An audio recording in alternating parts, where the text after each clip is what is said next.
Dan Strauss, welcome to Altered States. How's it going, mate? It's very, very good.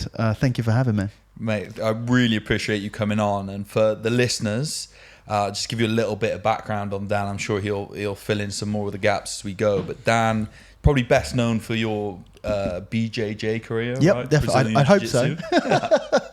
But you're a jack of many trades. Like you've got your strength PDFs, grip training, sandbag training. I want to talk about that today. You do some commentary for Bellator. Cage Warriors, yeah. Yeah, for Cage Warriors, sorry. So some of the MMA stuff. And you got your own podcast as well. So we can take this in a load of different directions, which is good. But quite selfishly, I wanted to start off in the world of strength because I want to pick your brain. Absolutely. You've just brought out a new sandbag training manual, literally launched it yesterday, right? Yeah, that's right. And sandbags is something that I got into massive. Well, me and Harry both got into quite massively over 2 summers ago now. And the thing for me with sandbags was it was like straight away when I started training with that and doing some more of the unconventional strength training, I realized this would have had so much transfer over into rugby when I used to play rugby. I obviously don't play anymore. And I think you found some benefits to it, right? Yeah, definitely. But it's like that same idea with BJJ. It's like you're training in what's it called, like Lego man positions a lot of the time, right? Like when you're doing squat, bench, deadlift, it's like very linear, straight line movements. Whereas in the reality of sport, often your lower back will be bent and this sort of thing. I think the sandbag training much mimics that a lot better. You want to just unpack that a little bit? Yeah, well, you're spot on with that. Sandbags is something that is not a new thing for me in terms of my training. I was training with sandbags many, many years ago, but as a very small tool in all of the stuff that I was using. I still look at it as a tool.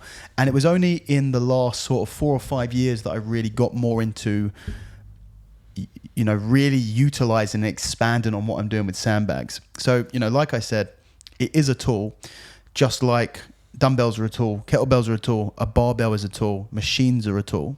The biggest and main difference between all of those other things and sandbags or natural stones is that all of them are ergonomically designed to be lifted, to be held by human hand.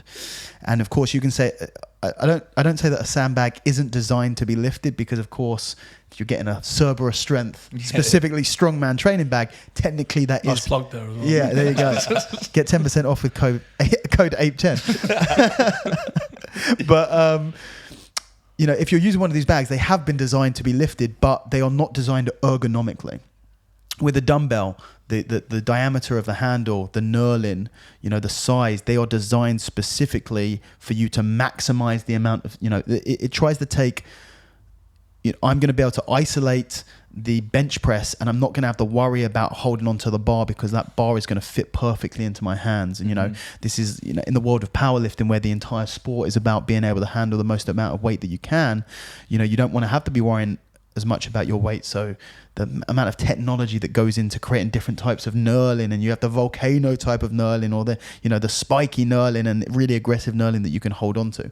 Whereas with sandbags, it goes, there's no handles. Yeah. It's just a sack of sand, and you're going to have to find a way to lift that. And we aren't making it easy for you to lift. We're not giving you anything to hold on to. You've just got to find a way around that. And that's the same as the human body. There are no knurled handles, 1 inch diameter or 1 inch and 1/13 of an inch diameter handles with knurling that you can grab onto. And for that reason, I find just generally, because of that, regardless of what you're doing, whether you're training your posterior chain with something like pickups and loading, whether you're training your quads and glutes with something like sandbag squats, even if you're training stuff like rowing or pressing, your entire body is having to work together the entire time, because even if it isn't a grip exercise, there is a huge component of grip within it, and not just gripping onto the bar like you would do in a back squat where you're squeezing it a bit, but your arms, you know, your forearms, your biceps, your triceps, your pecs, your shoulders, everything is having to hold on and work together when you actually try and wield these bags.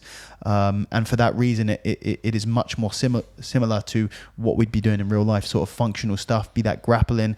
When you're grappling with someone, there's no isolation movements there at all. Everything is going to have to be that cohesion between your entire body working together.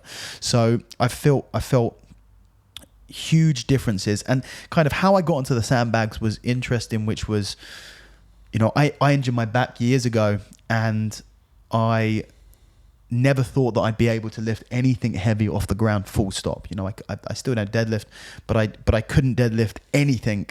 You know, I'm talking a 30 or 40 kilo bar on the floor would be terrifying for me to try and pick up with a hinge in my back. And I just avoided that range of motion for so many years. And I began training to lift the Dinny stones, which was a stone lift, but a non-traditional stone lift where you actually have handles.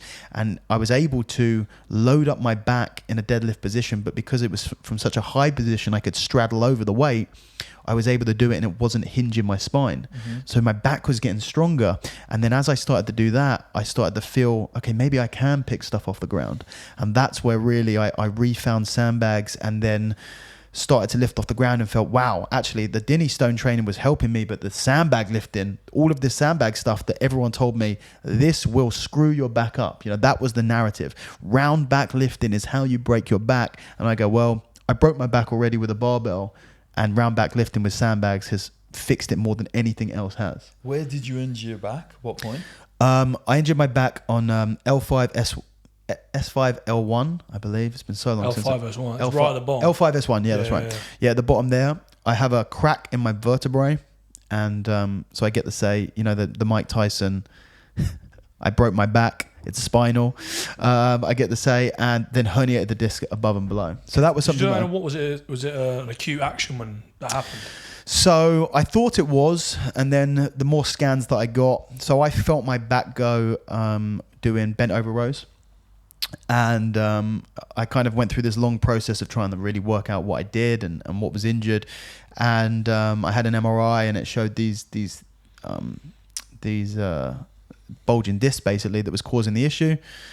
But then I had a CAT scan that showed obviously MRI shows soft tissue. CAT scan is going to give a 3D imagery of your of your skeletal system, and then that showed the crack in my spine. So I don't think I cracked my spine doing the bent over row. I believe I had an injury when I was much younger, in my teens. Basically what they think happened is when I was about 14, 15 years old, throwing a kick, funnily enough, really hurt my back. But, you know, I was 15. I've recovered in like a week. Yeah. But I remember like being bedbound for a couple of days. And what probably happened there is I snapped both sides of my vertebrae, but not with my growth plates not being fully fused at that point. They were able to connect back together. But if you have a look at my CAT scan, you can see it doesn't look right. One side is really thick and the other side is much thinner. And then I believe that tightened up my hamstrings and my posterior chain. And then when I was doing the bent over row, either the crack was already there and that tightness caused the herniation, or I herniated and cracked it all at the same time. Probably the latter. That's a good analysis, mate. You've gone deep on where that injury's come from. Because one of the things with sandbags, right, is you do feel that when you start lifting them, you feel that pressure on your lower back. Yeah. So that's why I asked where the injury was, because it feels like if you had a back injury, the worst place to have it on your back would be your lower back for transitioning into sandbags. Well, I think having an injury on your lower back is the worst place to have for a back injury regardless, because so much is going through that lower back. You know, it does so much work, and that sort of lower back issues as well as knee issues are sort of the two, you know, epidemics that we're having in modern society. And I think a lot of this is because, you know, and you talk about this round back lifting and sandbag lifting. The difference for me, and this is what I talk about on the instructional, is there's a difference between trying to maintain a neutral spine and through a lack of tension or trying to overdo it, your spine curving when you're trying to not have it curve, versus I'm purposely curving my spine in order to get to the position that I need to lift the sandbag. These are two different things. Yeah. In the same way that I compare the round back thing with the knee over toes thing. Yeah. And we obviously, that, knees over toe guys is blown up, and everyone's doing it these days, or maybe that's just the circle that I move in. But it's a really, really popular thing these days, which we've always avoided. Let's squat. We never allow our knees to go over our toes. Yeah. And there's a difference between I'm trying to not let my knees go over my toes, and they are, versus I'm actively planning on my knees going over my toes. And when you do that, because you have the intention to do that, you can do it under control, and you can do it much safer. Yeah. And when it goes to transitioning over to a functional actual movement, we're not just lifting for the sake of lifting. We're playing rugby or we're grappling. Your back will be bent. Yeah. This is out of your control. Your knees will be over your toes. This is out, imagine shooting a takedown. Imagine, trying to go in for a tackle and your knees don't go over your toes. Well, you have no forward momentum then. Yeah. Your knees have to go over your toes. So let's not avoid it in training. Let's get strong in that range of motion in training. Same in grappling. Your back will be bent. You will not be able to get to this beautiful, even in some positions where you want to get to there, you're not going to be able to do that the entire time. So instead of avoiding that in training, let's get strong in that position in training, and then we feel powerful and we feel safe wherever we go. Yeah, I think that with rugby so much, it's like that jackal position when you're over the ball, like lifting a sandbag off the floor perfectly imitates that. And it's, if you can pick, because that's the difference when you switch from barbell training to sandbag training or stone lifting, you have to take, it's like a massive hit to the ego, right? Because whatever you thought you could squat, you're never going to be able to get that up with the sandbag. 100%, yeah. And it's the same with, but that's the beauty of using the sandbag. Say you're doing sandbag lifts, you don't need that heavier weight to imitate you jackling over the ball and say someone trying to clear you out in a ruck. Yeah. You're going to strengthen up that lower back in that unconventional position. Yeah, absolutely. And it's another thing that I talk about, which is if we talk about sandbags, I'm going to relate this back because the instructional was just me pouring all of the information that I've learned over the last 3, 4, 5 years of training with sandbags, pouring that all into one almost 3 hour long video. And another thing that I talk about is you're going to take a hit. You can one of the beauties of sandbags is that you can have a program that you're already training, and in the PDF that I put with this instructional, I just grabbed a program off the internet. I think it was Athlean-X had this full body workout, and I go, you can take this program and you can go, I'm going to switch the barbell squat, back squat for sandbag squats, or I'm going to switch the deadlift for pickups, or I'm going to switch the barbell bent over row for a sandbag row. And you can switch these in, but you cannot transfer whatever you're doing in the back squat into a sandbag squat, even though, funnily enough, I managed to get to my best ever back squat. I used the back squat a lot. When my back was really bad, I could not deadlift. I couldn't do a lot of things, but I could bench and I could squat. So my bench was pretty good for a grappler, and my squat was pretty good for a grappler, and I was squatting 3 times a week, sometimes even more than that. So my back squat got good. It was up to around about 200 kilos. So like this one thing that I had was I wanted to squat a 200 kilo sandbag, and eventually when we did our training, I only ever hit it once on that day that we trained, and hit this. I'd like to get back up to there, hit this 200 kilo sandbag. So that's not common that you'd be able to, but that's what happens when you don't back squat for many years and you just sandbag squat for to about 2 years that I was doing it for the work up to that. But for the most part, deadlift is a great example. Someone with a 200 kilo deadlift, they're going to struggle with half of that on a sandbag to begin with. But, in terms of a hit to the ego, it shouldn't be, because it's not the same lift.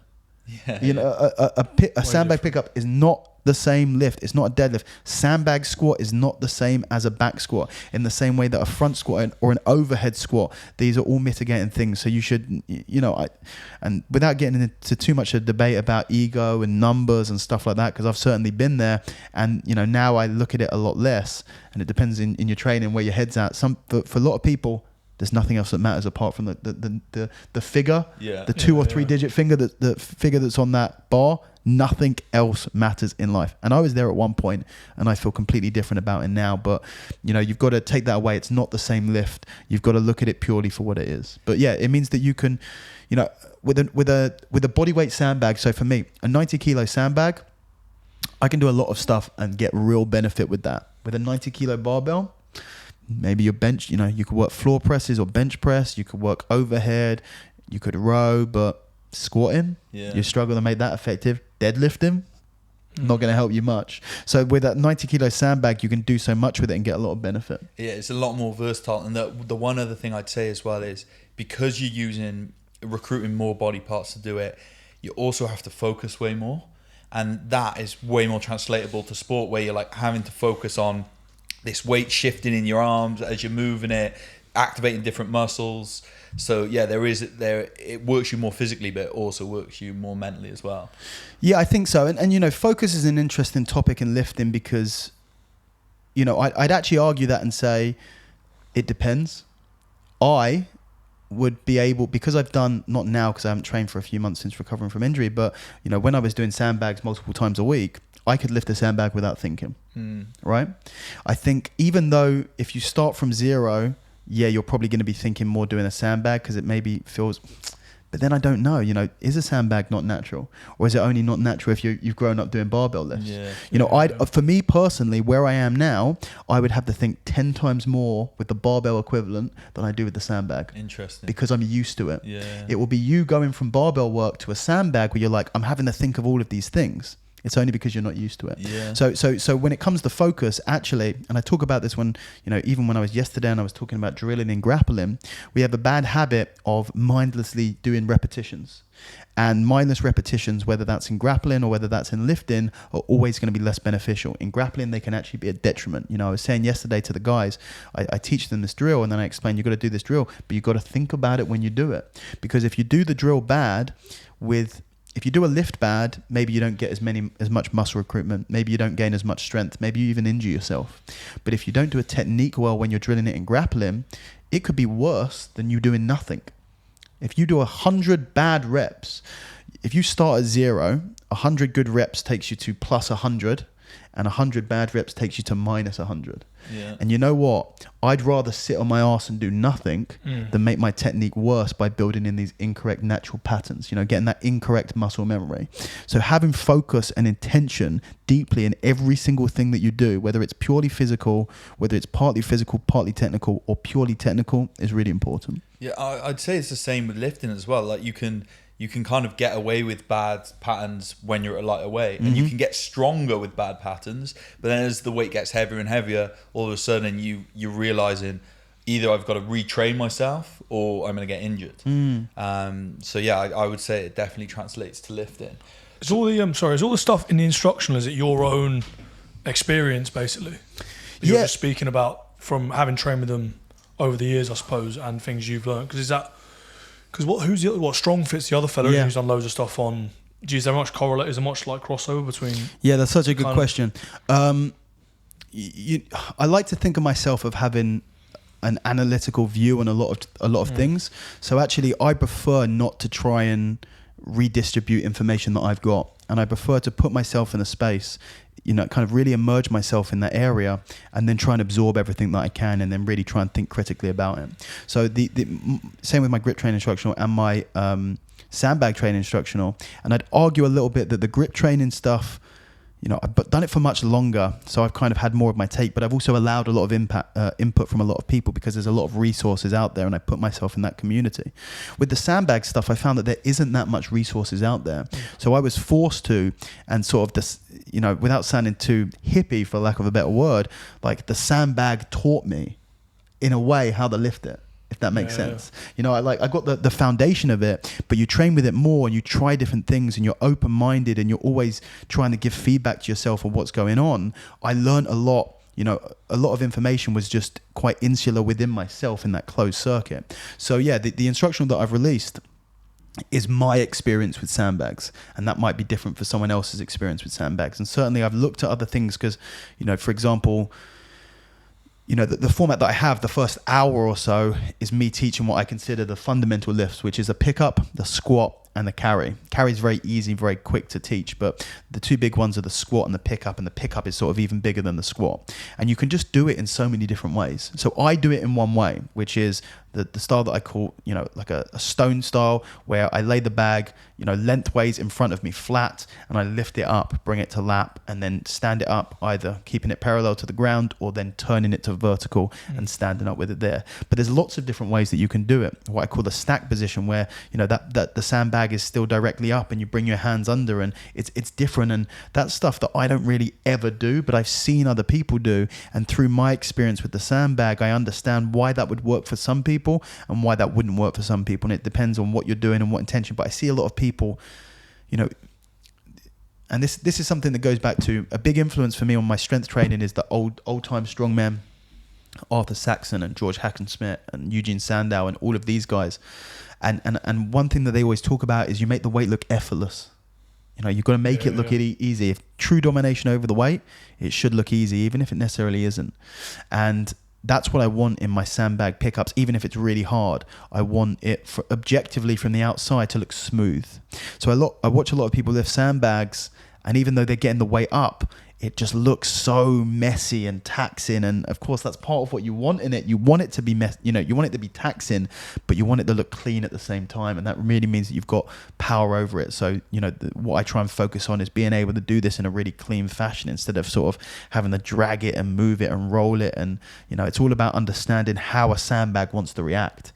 And that can be different depending on the style of sandbag that you have, the brand that you have. Even the Cerberus bags, the old second version, second generation was a lot longer and thinner compared to the third generation, which is shorter and fatter. Completely changes how you can use them. Easier to harder to squat the latest generation, but easier to pick it up because it's not as wide. So I just go really deep, sort of talking about all my experiences with them. Nice. Is the sandbag stuff that you do and all the can't help myself is all the sort of unconventional strength training stuff you do, you kind of new to the jiu-jitsu world in terms of, were there people in the jiu-jitsu world doing this before you, or have you brought it in? Yeah, that's a great question. The sandbag stuff, certainly my experience with sandbag, to answer quickly, you'll notice that I never answer quickly, but to answer preliminarily quickly and then to expand on it. No, I think that I am sort of the main driver of the heavy sandbag style of training in grappling. And that's what I wanted to do with the instructional. That's what I did with the grip instructional. That's a lot of the stuff that I do. I want to give it out to the world, and I want to try and, put it in a package that anyone can pick up and work with and understand on a deeper level. So a lot of people are using sandbags in the jiu-jitsu community who have never used them before. And this has been happening for the last couple of years when I've been putting out a lot more content, free content, and it's culminated in, most of the stuff that I do is out of necessity. With the grip training instructional for the last 10 years, I've been getting messages every single week. What's the best grip exercise for jiu-jitsu? What's the top 3 grip exercises? How do I start grip training? What do I need to grip train? I'm like, I can answer you in text format over Instagram, or I can put together a really thought through product that will answer every single one of those questions. Yeah. And that's what I did with the grip instructional. And that's what I've done with the sandbag, which was people are asking me, what weight do I start on? How can I do this safely? And I go, okay, I'm going to put this down into a carefully thought through, not system, but instructional, where I can answer all of those questions. So, hopefully I can introduce heavy sandbag lifting even more to the grappling community. But, when I travel around, people tell me like, oh man, everyone's training with sandbags because of you. So that's really, really cool to see, because I do think it's a great method of strength training. But really the sandbags in general aren't particularly new, but the style of sandbag training that I do, I consider different. What a lot of people would consider a sandbag is 20 kilos, 30 kilos, 40 kilos. Maybe they have handles on them, and they're great. Cerberus have just, another plug, Cerberus have just brought out what they call GPP bags, general physical preparedness sandbags. I do not consider that a sandbag. It is just it is a tool that contains sand. It's not a sandbag. And for me, when I think of sandbags in my head, they don't have handles. Simple as that. Now, that's not to say that this other type of bag isn't useful, but it's different. They come in 15, 30, 60 kilos. They don't go up to 200 kilos like their other bags do. And therefore, stuff that you can do high repetition stuff, carries, swings, flips, throws, all of that stuff that you can do with handles, and they're just another tool like a kettlebell or something like that with that ergonomic design. People have been doing that style of sandbag training for many years, but in small amounts. For me, my style of sandbag training is heavy sandbags, no handles, 60 kilos, 80 kilos, 100, 120 kilos, 140 kilos, 160, big, heavy sandbags that are close to your body weight or beyond.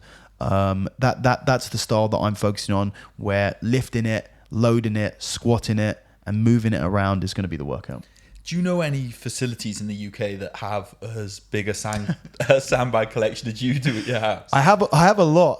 I'm running out of space. I have one more to fill out when I'm back fully recovered. But yeah, I have a lot of sandbags there, and more than when you came. I have a little 20 kilo one it's a 60 kilo bag filled with rubber mulch. I wanted to try and create a bag that I could squeeze, because I wanted to train that squeezing. I put rubber mulch in there, but it doesn't have any give, so that was a fail. But that was what I used to demonstrate a lot of the exercise on the instructional, because I was lifting a lot of sandbags that day. It was a tough day, so I used kind of this fake sandbag. I'd said it on the instructional, this kind of demonstration sandbag. So I have the 20 kilo, I have a 50 kilo, a 60 kilo, a 90 kilo, a 105, 130, a 200, and then I actually have ones that I don't use, which is the 107. So I have 7 sandbags in various weights, and then I have 50 kilo slam ball, 75 kilo slam ball, a couple of stones, and other stuff that you can use in a similar style.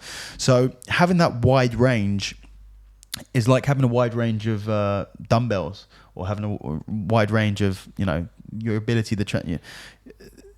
Like with grippers, for example, with hand grippers. People, if you're into training with hand grippers, you don't have one hand gripper. Just like if you're into training with dumbbells, you don't have one weight dumbbell. Imagine if you just had 20 kilo dumbbells. Well, okay, they're great for curling and pressing, but what if you want to do deadlifts with them?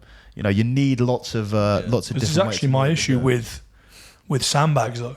They need to release one where you can take different weights out and then put it in. Yeah. Because otherwise, as you say, you got like 8 sandbags all full. Cluttering about the place, I totally understand that. I see where you're coming there, but in my opinion, that doesn't work, because you can't. That's not an idea that. From my experience, anything close to that has issues. So one of the things that I like about the sandbags that I have is I stuff them tight. So the later versions that I have, my 120 kilo sandbag weighs 130 kilos. My 100 kilo sandbag weighs 100. I stuff these things into the corner because I want this there's going to be a bit of give. It's never going to be as solid as a rock, but I want it close to as solid as a rock. Mm-hmm. I want this tough. I don't want their movement dropping about, which is why I don't like the sack style where you're tying it up on the end, because you're never going to be able to get it that tight. And the problem that you have is it would need to be, you need to have a crazy invention to be able to take the sandbags out and still have it compact. So the issue is that it's the same with Atlas stones. You can then have like kind of loadable Atlas stones, but it's difficult. So I understand what you're saying. To really make the most out of sandbags, you need 4 or 5 sandbags. You need at least 2, basically. That's why that's always what I thought the issue would be to if you wanted to make them big on the contemporary market. But then if it can't be done, it can't be done. So the one variation with that is sandbag squats. So in my opinion, sandbag squats are the best exercise. Mm-hmm. They're my favorite. One of my favorite exercises, certainly my favorite squatting variation. I love them so much. Big, heavy sandbag squats. And if you load it onto a box to begin with, what I then do, obviously, as you know, because you've done it, I put plates on the top and then I duct tape plates onto the top of it. And I was thinking you could come up with something where maybe a bag for the bag, where it has actually a loading pin built into it, where you could stack it on top. Something like that might work. But that's about as close as you can get, where you actually, with a 120 kilo sandbag, for example, I can load it up onto, or I think we use my 140, load the 140 onto the box, and then from there I can go 140, 150, 155, 160, 70, 80, up to 190 I've gone to. You need to sit down with Sean. You know Sean, right? Yeah. Raw form, Yeah, raw form, Sean. Yeah, we could think about something. Think of something. Because I completely agree with you, man. If someone cracked that invention where they could do it well, like an adjustable sandbag, because that was my gripe with it. We had the same one, didn't we? And I bought we had a sack style. Yeah, the sacks. Yeah, it was quite slack actually. Sacks. Yeah. Very slack. And but you can't stop that. You can't stop that. Also had a big belt buckle on the outside, which cut my face a few times, and makes you feel like you've had a workout. That's for sure. Feel like you've done a day on the farm after you've dragged that around the garden for a couple of hours. Yeah. So no, I do advise getting the other ones, but I usually say for most people, if you start with 2, you have a lighter bag for the lighter exercises, you have a heavier bag for the heavy exercises, and then if you're doing squats and you have plates, you can load it on the top there, and you can get a good variety with that. But like I say on the instructional, very few people in the world are lucky enough to have 7, 8, 9 different types of sandbags at hand. Yeah. So do you mainly train low rep stuff? You never train high rep, or do you? I train high rep with the sandbag stuff. I do occasionally. So sometimes we'll go as many reps as possible on a squat, for example, and we can get up to 20 reps maybe, and that is horrible. Yeah. Especially if you've picked the kind of the worst exercise we do, the nastiest exercise we do is instead of picking up off the box, loading from the ground, getting into a standing position and then beginning your squats, because you're already pre-fatigued. You've already worked your ass off just to get the bag up there, and then you start squatting and you hit a wall. One of the biggest differences between back squatting and sandbag squatting is there's no relief. So with the relief is very different. With a back squat, you're under tension the entire time, and then you stand. And of course, you can stand there. That's what breathing squats are designed off of. The idea that you're basically resting in your standing position for the most part. If you've got 200 kilos on you, it's going to be a difficult rest, but it's not going to be like you're at bottom of the squat position, pausing. Sandbag squats are the opposite. Your standing position is going to be your hardest position to rest in. You can rest in the low position, but then you're still under tension. So you have no rest. So if you're going to do 20 reps, you're not doing 10 reps and then going taking 5 big breaths and then going and doing another rep. You are going continuously, because you have to try and sprint your way through this, because there is no rest. You cannot find any relief anywhere. So it means that once you hit that wall, you don't have much left in you. But for the most part with the sandbag stuff, I'm doing light rep stuff. But then with conditioning, one of my favorite things that we were doing, me, Craig, and Jamie were doing, was the sandbag battle, which is you almost have a yoke there, but you get a bar over a rack or over a yoke, and you set it to whatever height you want, chest height, and you stand on either side of it, and one of you picks it up and you put the bag over the top, and the other person puts it back over, and you put it back over. Have you seen World's Strongest Man? They do that, the stone battle. And then we did that, and it was really good. And then the 3 of us did it. So you'd put it over, someone would put it back, and then you'd go to the other side. Conveyor belt system. So you keep going, and we keep going until everyone's quit. Or your last man standing, basically. So it was to begin with, and the last time we did that, we went for about 20-25 minutes straight. Yeah. And I think I did 48 reps on a 90 kilo sandbag, and you're like, that is a workout in itself. It's horrific. Yeah. You're in amongst tough company there as well, because Craig and Jamie quite hard, like they're hard workers, hard-headed individuals. Does it get real competitive? Absolutely, and that's it, and you give each other a little bit of a time. You got 10 seconds to do this. So if they're struggling, they're knackered and they're dropping it, and then afterwards, I think I got the 45 and Craig dropped out. And then I thought I'll do a few more, and I chucked that, and it gets hard. Emasculating. Yeah, exactly. I gotta. Well, he's my brother-in-law, so I got to make sure he knows what's up. And so when we did it, because with 3 people, I think with 4 people will be even more so, but with 3 people, you have quite a long rest when the 3, and then Jamie dropped out, and now it's back and forth. So it goes in the second gear when there's 2 of you, and then on the last one, when I was just kind of trying to show off a little bit, or half showing off, but half, I was like I was pumped up. I was, it felt if you feel amazing lifting sandbags, that's another thing. And Craig dropped out, and then I loaded it, and then I shot a takedown underneath the bar to the other side, and then I lifted it back over and swung under the bar onto the other side. I did 3 or 4 reps like that, and now I am fucked. Yeah, you're showing off there. Yeah. So wait, what's a standard week of training look like? I bet you get that question all the time.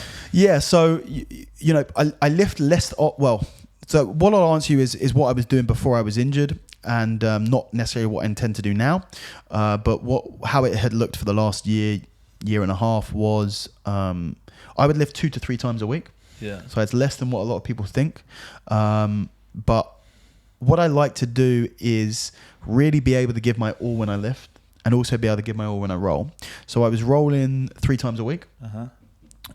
Back before COVID, I was doing a lot more, but over COVID, that was the classes that I had really at my disposal, and it gave me time to do the other stuff as well.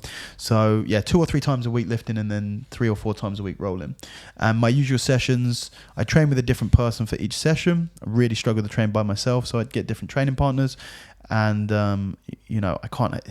It's been so long now. I barely remember what the routine was, and I'd be quite flexible. I'd never have a program, but when you're training with people, you're like, we really like this exercise. We're going to try and push on that exercise, and we really, really like this exercise. We're going to do that. So you end up getting into a pattern. So before I got injured, my workouts on Wednesday with Jamie and Craig would be sandbag squats. We usually warm up with some lighter sandbag stuff, throwing it over the shoulder and stuff like that. Sandbag squats, working up to heavy and low reps. Occasionally with the finisher of a high rep thing. We do gorilla rows, really loving gorilla rows, and I'm really looking forward to getting back to them. So, 2 kettlebell pairs, and because I picked up so many kettlebells, I started lockdown with, March 2020, I had 4 kettlebells. I'm on like 28 or something now. They were like gold dust through lockdown kettlebell. They were, yeah. Facebook skyrocketed in price. So basically, them and dogs. Yeah. Dogs are still expensive though. Kettlebells aren't anymore.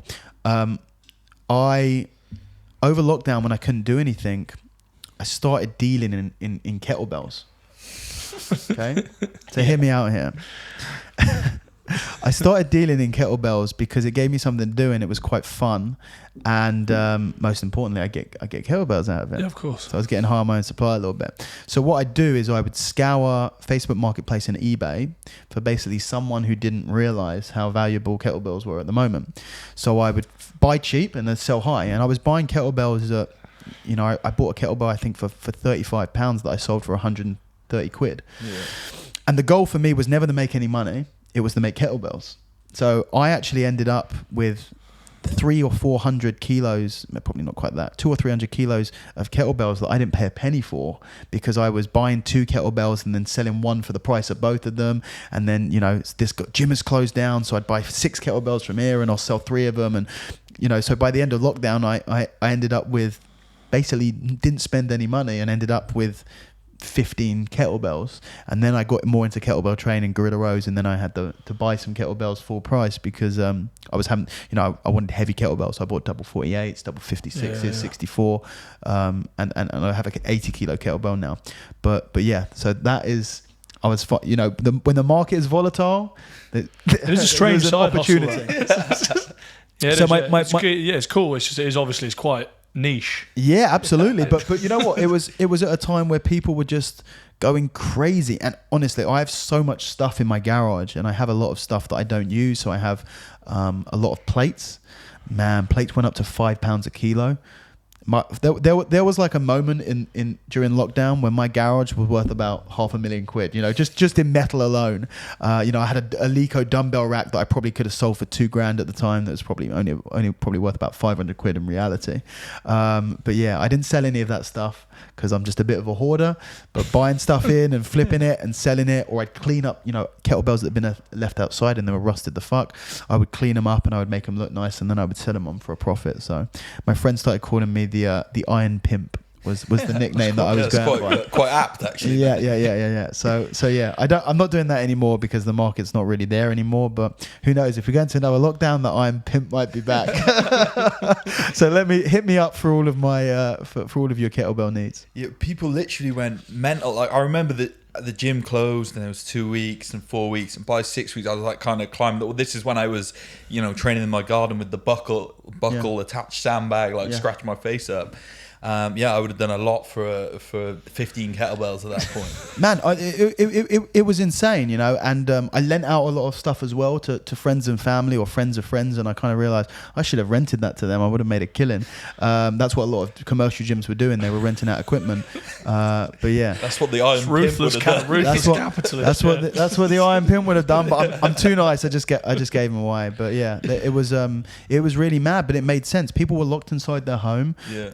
They were restless. They wanted to do stuff, And, you know, people were willing to pay whatever they could. You know, some of the eBay battles that people had over my kettlebells on, you know, bidding wars that they had, you know, what great for the Iron Pimp. Yeah, well, me and Tim, when we were like at the peak of going crazy during that, we did a session where we dragged the car around the car park for like an hour or so. You know, people were really scratching the bottom of the barrel for ideas of how they could get. Yeah, but that's an awesome, you know, that's a fantastic workout. Yeah, it was. PFP was like a bit of a lifesaver in that period, wasn't it? Yeah, it was. Because the outside of the gym that we used down round here was open, and they had like all stones and stuff, and they had like an actual bar and that kind of thing, which you just left it outside and everyone could, but there was still like people sniffing around and all that. What a weird period anyway. Yeah, it was. But yeah, no, that, you know, my garage gym has never been more valuable to me. When you know, I didn't train jiu-jitsu for 3 months, and I would have gone crazy, but I was in the garage, you know, every single day by myself at that point, and it completely changed my style of training, where I'd spend much more time there, much less intensity, but really there was sort of a 3-month exploration period of movement and strength training. I learned a lot of stuff. Yeah, well, that's one of the unique things. Like when we trained at your garage, I trained there twice now. There's always like a mad vibe when you're training there. And like you said, when we were all there that one day, you squatted the 200 kilo sandbag for the one time. When you're competing against Jamie and Craig, there's something different, because I've been training on my own for so long now, and there's something different when you get into that environment and everyone gets worked up. I remember watching, because we filmed it. It was awesome. And we put it up with that like Viking music in the background. But I still watch that video to get me hyped up sometimes. It's honestly so good. All in slow-mo, us all like, you know, and that's it. You know, that's the one thing that you miss the most when we've been isolated over the first lockdown especially, is that human connection. And I'm someone who really believes in that heavily. When you're in a jiu-jitsu academy, you vibe off of the environment, and you know, rugby must be exactly like that, which is, you know, I went to a gym the other day, and it was an awesome setup, and there was no vibe there. You know, it's all about you can be training in a shed with rocks and rusted iron, but if the vibe is there, there's no better place in the world. You know, or you can have a state-of-the-art environment with no music, no one talking to each other, no camaraderie, no good vibe, and I don't want to be in the room. I've trained at so many different gyms over the years, like dotted round all over the UK when I've lived different places, and all my favourite gyms are the spit and sawdust ones. Like the ones they've got some nutcase owns them. They've got like all loads of random equipment, stuff they've bought from here, there and everywhere. Nothing's polished, nothing's clean. There's holes in the roof, rain coming through it. Always the best workouts. There's a place in Gloucester when I was at Hartbury College. It's in a graveyard. It's an old like church building, the graveyard. It's a good start. And they changed the pew where, like, I suppose the priest used to give his like speeches and stuff into a deadlift like altar. Wow, it's so good, really good spot. I can't remember the name of it, but I could find out. So and it's a shame you're injured right now as well, because Harry mentioned PFP. The gym down here is owned by James. He's been on the podcast. He's great, and his gym's exceptional, and he's done some stuff like he's modified deadlift platforms down there. They've got an insane collection of stones. He drilled a hole in the roof and put a rope so you can do rope climbs to the roof.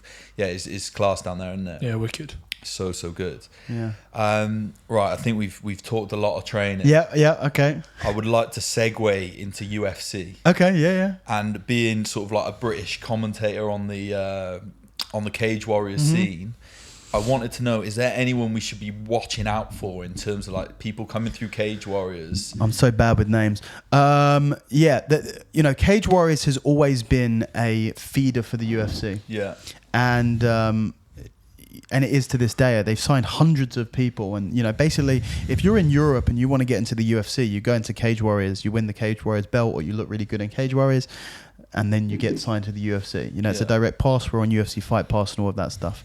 So, you know, there's some really good guys. I'm going to screw up their names. You've had get my phone out. Yeah, well, man, we've had a huge number. You know, but Paddy Pimblett is the obvious one. You know, Paddy was he had his last fight before. He's been on Cage Warriors for ages, and I called his last 3 or 4 fights. Big fan of Paddy's style, because you know he is this crazy grappler.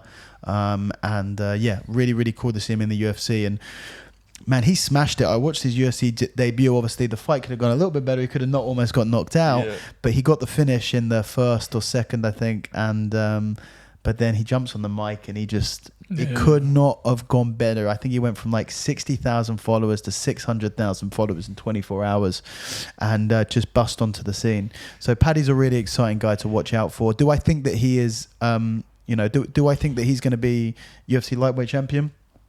I like Paddy a lot. I don't think that that's necessarily going to be the case. I think that people can get very excited with a big debut and a big character, and they kind of, smell a bit of a Conor McGregor or something, someone good behind the mic, someone funny, someone with a big personality. I don't know if Paddy is on the level to be taking out the top guys in the sport, but I'm really looking forward to watching the journey regardless. How old is he? Has he got time to develop still? I think he's in his mid-20s. Yeah, okay. He's like 26, yeah. And it's that haircut, mate. That haircut's what makes it. The perfect bowl cut. Yeah. Yeah, Jay from the In-Betweeners, isn't it? Do you prefer... Like when you're watching mixed martial arts, do you have more of an inclination towards the grapplers and the strikers? Yeah, absolutely. Certainly from a commentating perspective, that's what I'm there for. I'm there to analyze the grappling in the MMA, and Cage Warriors has a lot of it. And Cage Warriors, if anyone is a fan of fights, and if they're a fan of violence, watch Cage Warriors, because the reality is you get a good fight once in a while in the UFC and it's something to talk about. When there's a good fight, you go, oh man, this fight was great. It was awesome. It was bad. Every fucking fight in Cage Warriors looks like that. These guys are hungry. There's the skill level is going to be lower, so there's a lot more openings for these sort of stuff. But these guys leave it in the cage. And honestly, we did 16 shows over lockdown, over COVID so far. Since March 2020 to now, we've done 16 shows, 5 trilogies, 3 back to Thursday, Friday, Saturday shows. I don't think I've seen a single bad fight. And I don't think I've seen a single bad fight. They are honestly so entertaining every single time. There's a lot of knockouts. There's a lot of submissions. There's a lot of grappling. There's a lot of everything in between. These matches where you get someone pushing someone up against the fence for 5-minute rounds, it just doesn't really happen. So if you're a fan of mixed martial arts, it's a great promotion to watch. It's on UFC Fight Pass, which a lot of people have, and they're pretty regularly on. But there's some really, really, really good fights on that. And I really love watching the grappling on there. When I'm watching the bigger shows, I'm a lot more open-minded. When I'm watching as a fan more than a commentator, who doesn't love a good scrap? Of course, big knockout and stuff like that. But at the end of the day, my passion is with grappling. And I always love to see some great grappling exchanges for sure. If there's any UFC fighter, current UFC fighter, which one do you reckon would give you the best? Grappling as a grappling match? Do you think you'd school a lot of them? No, there's some really great grapplers out there. The style of MMA grappling is very different to pure grappling. In my experience from training, and for me, I feel that my understanding of grappling has improved over the last year and a half that I've been commentating, because I get to see another side of it. I've watched a lot of grappling matches, and I've commentated a lot of grappling matches. But at this point now, with the crazy number of shows that we've done, the 16 shows that we've just done over the last year and a half, I've probably watched more grappling MMA matches, commentated more MMA matches, and you watch with a very different eye when you're commentating. You're very focused. You're really, really paying attention. You never go into the bar for a drink. You're not going to the toilet in between. You're not even looking up. You're not looking at your phone or your watch. You are locked in the entire time. It's this hyper-focused state that you have to be on, because now it's your job to look at this fight. And it's a good thing. It's a nice thing to do, and you get to absorb a lot of that information. And teaching and explaining things is always such a useful tool for understanding something on a deeper level. It's why, one of the reasons why I feel that, one of the reasons that I've been good at, that I'm good at grappling and good at teaching is because I've been teaching for so long. I started teaching jiu-jitsu when I was 16. So I've been teaching jiu-jitsu for coming up to 14 years now. At this point, probably 14 years is how long I've been teaching for, regularly every single week minimum. And it just means that you break everything down in a level that doesn't, when you look at something, you understand it, it goes straight in, and it can bypass a lot of the, your focused cognitive functions. But when I have to describe it to you, I'm forced to look at it in a way that really strips it down to its fundamental principles, because I don't know how you understand things. I don't know how you view things. I can't just take what I go and go boom. And I used to do that. You know, this is not something that I was born with. This is something that I had to develop. I used to use analogies a lot.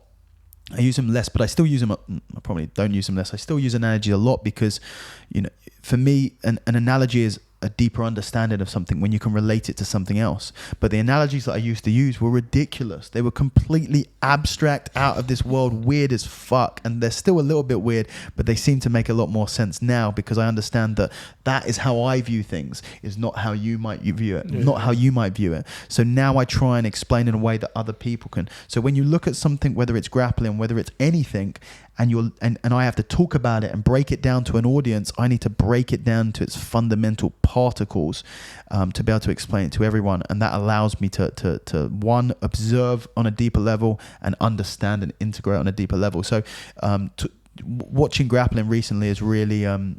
watching the MMA grappling recently, and MMA in general, has really given me a deeper understanding of it. I'm trying to remember what your fucking question was now. Your question was, could I take... Basically, you asked a very simple question. I told you I can't give a short answer. Good luck doing a 1 hour interview with me. Your question was, could I take anyone? So I was talking about the differences between MMA grappling and grappling. So a combination of what I've seen over the last year and a half and my experience training with MMA fighters in the past. MMA fighters tend to do things, their repertoire of techniques is much smaller. They're not doing anything fancy. It's much more basic, but they do it much better. Because the options that they have are so much smaller, they do it much better. They also do it with a lot more physicality. Almost unequivocally, you will find an MMA fighter more athletic, which makes sense, mainly because most people doing MMA are not doing it as a hobby. They're doing it seriously, or at least the people that I've been training with, you know, whereas most of the people who do jiu-jitsu are doing it as a hobby. You don't play MMA. You know, you can play grappling. Sometimes it's not playing, but you definitely don't play MMA ever. So people tend to be a lot more serious about it, a lot more athletic. But also, if you think about the energy systems involved and the physiques and physicality involved, grappling can be done quite isometrically and quite slowly.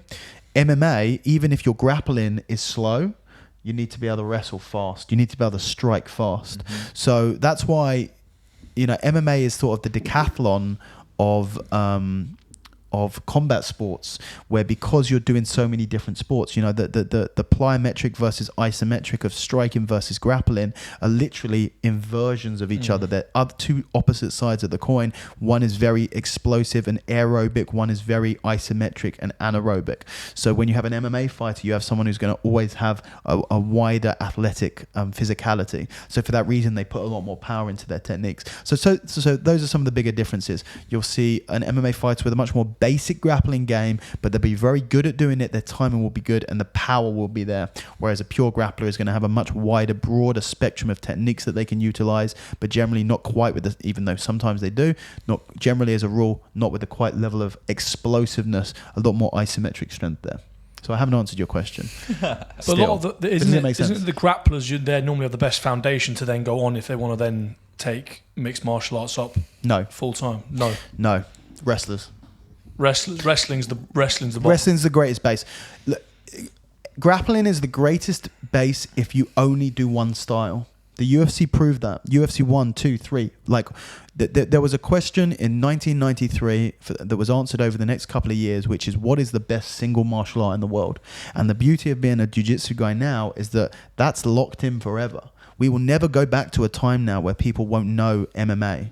Like, there was a time pre-MMA when nobody cross-trained martial arts, and there's a time after MMA where everyone cross-trains martial arts. Even if you don't cross-train, you understand that cross-train is an important thing. You understand what to do. So, you know, jiu-jitsu guys get to sit back and we get to use that accolade forever. We do the martial art that is the most effective single martial art, and no one can take that from us. And Royce Gracie proved that in the first UFC. However, as a base for doing MMA, wrestling is by far, if you look at the number of guys, wrestling is the best. Because wrestling, like I said, you have that explosiveness of striking, you have the isometric strength of grappling, and when you put those things in the middle, you actually have wrestling, which is a combination of the isometric strength from grappling and a combination of the explosiveness from striking. And that is why you see wrestlers, and also the physicality is there. The physicality is built into the culture of the sport, which you don't get from striking and you don't get from grappling. With grappling, there are some styles of grappling where it's built in. Catch wrestling, for example. Catch wrestling has a deep culture of strength training, mace swinging, lifting weights, doing all of this stuff. Judo has a culture of strength training, much more physical guys. Brazilian Jiu-Jitsu doesn't. Why? Because it was built on the narrative that a small, weak guy can beat a bigger, stronger guy, which means that which is why Hoist did the UFC, not Hickson, because Hickson did lift weights and he did look jacked and he was shredded.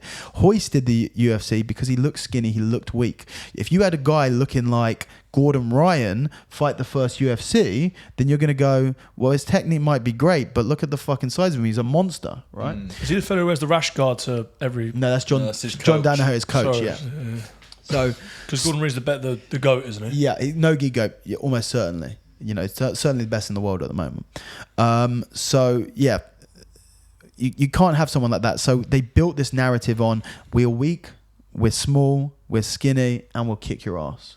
So that means that kind of, and that's a mentality that I'm out here trying to dispel. I go, well, actually, Hoist Gracie got done for doing steroids.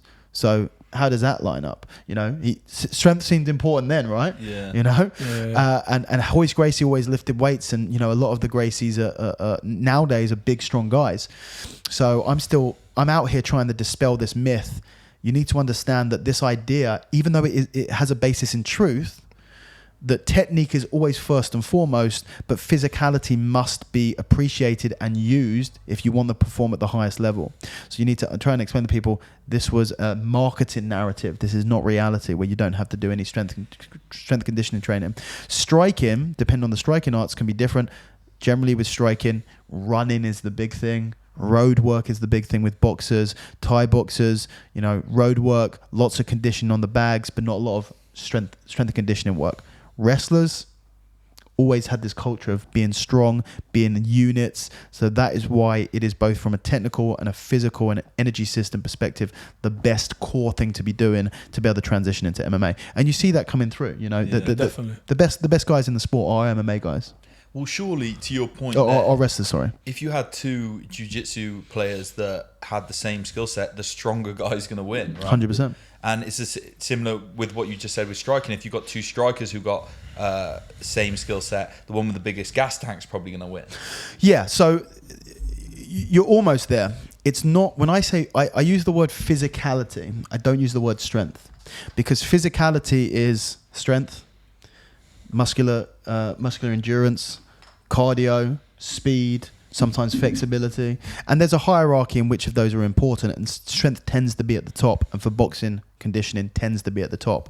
But physicality is an all-encompassing physical attributes added to your technical abilities to create what would be performance. Mm-hmm. But yeah, you know, with all things being equal, the one with the better physicality is going to be the one, whether that's speed, strength, endurance, cardio, is going to be the one who's going to win.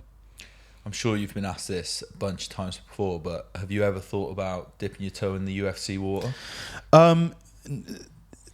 I originally got into grappling with the intention of, I'm going to be a UFC champion. Yeah. I got into MMA is what got me interested in grappling. I thought I was 16 years old, 15, 16 years old. I thought I'm going to that's not true. I was doing martial arts, and then basically I was doing Japanese jiu-jitsu. Did we talk about this on the podcast? We were talking about this earlier tonight. We were talking about this earlier before the podcast. I was doing Japanese jiu-jitsu, and after about 6 months, the main instructor left and the second instructor took over, and he was a Brazilian jiu-jitsu blue belt, and he'd already seen the light of Brazilian jiu-jitsu and was not doing Japanese jiu-jitsu anymore. So for a few months, for about 4 or 5 months, we were doing like a bit of grappling, a bit of stick fighting, a little bit of self-defense, hybrid stuff. And then one day he turned it to pure Brazilian jiu-jitsu. And then during this time I became aware of the UFC, and I was like, I'm doing jiu-jitsu, I'm going to train jiu-jitsu for a few more years. When I turn 18, when my mum would let me, I'm going to start boxing and striking, and then I'm going to be UFC champion. And the more I did jiu-jitsu, the more I got into jiu-jitsu, and I love jiu-jitsu, and I'm like, okay, I want to be ADCC champion before I start worrying about MMA. Now I have zero interest in doing MMA. Yeah. And obviously, I feel like this ship sailed a while ago. At this age, at 30, I feel like I'm too old to start striking and doing. But even if I did it younger, in my genuine opinion, I think it's a mug's game. I think getting punched in the head for a living, not for me. I value my mental capabilities too much, and being, you know, I have all of the respect in the world for MMA guys, but I don't want to get punched in the head. It's simple as that. Yeah. So you'll be highly unlikely to ever see me in the cage. I'll never say never. Maybe one day I'll go, you know what? I want to test myself once. I'd be more inclined to do a Vale Tudo match, and I have been offered a Vale Tudo match before. I'd be more inclined to do one of those, a bare knuckle, no rules, no time limit, no weight limit, just fight to the win, like, you know, old school. Fight Club style. Vale Tudo, it's like the origin of MMA really, which is they'd have these matches and there'd be no gloves, you know, kind of like UFC 1. Where do they do these matchups? I was offered this in London, underground. Yeah, he said I was approached by, obviously I won't mention his name, and he said you know, do you want to have this fight? You bring one guy, no cameras, and we have this, you know, had this fight and this, you know, like every single movie where they go into this like basement and there's an underground fight club, and you know, some guy does a spinning back kick and knock him out, and the money's flying around like this. I can't imagine it looks exactly like that, although I wish it did. Sounds quite sick though. Yeah, it sounds sick. But you know, I like the idea of, you know, going into a cage, or even if it's a room. There was a organization in Brazil called Jungle Fight, that run a lot of these Vale Tudo events, and they run them in the jungle, in the Amazon jungle, and they have some crazy fights, no rules, you know, headbutts, you know, knockouts with headbutts, groin no shots? gloves. Well, original UFC had groin shots. I think Jungle Fight might not, but it might do. I remember, I believe it was Jungle Fight or another variation. It was a Vale Tudo match in the Smashing Machine. Which, have you seen Smashing Machine? No. Man, I watched that film 100 times when I was a kid.